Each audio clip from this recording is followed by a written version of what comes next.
Ang Espiritu ay karunaan na uukol sa uri, simula at patutunguhan ng Espiritu at pakikipag-ugnay ng daigdigan nakikita sa daigdigan, hindi nakikita sa pamamagitan ng talaytayan o medyo.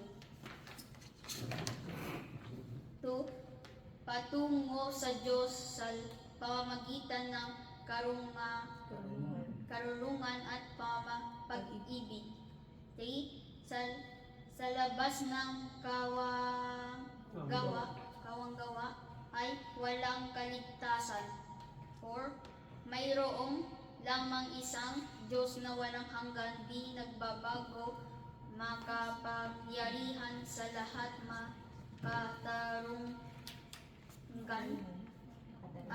katarungan at puspos ng biyag pag-ibig. 5. Ang lahat ng tao ay pantay-pantay at magkakapatid sa mata ng Diyos. 6.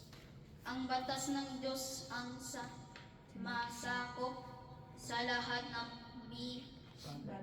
bagay at sa bawat pangyayari, at ang umayon dito ay siya tunay na reliyon. 8. Pag-ibig sa Diyos at kapwa ay siya pinakadakila at pinakamataas na katuruan.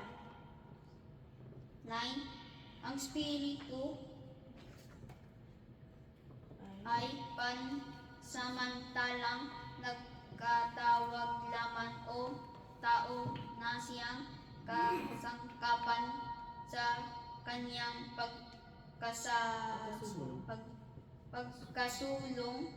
10. Mananatili ang sarili pagkatao o kaangkinang Espiritu pagkatapos tinatawag na kamatayan. 11.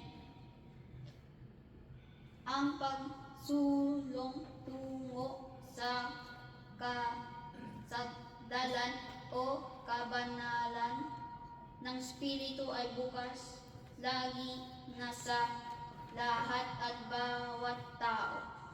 13. Ang mga kaloob o biyaya sa panggagamot at pangitain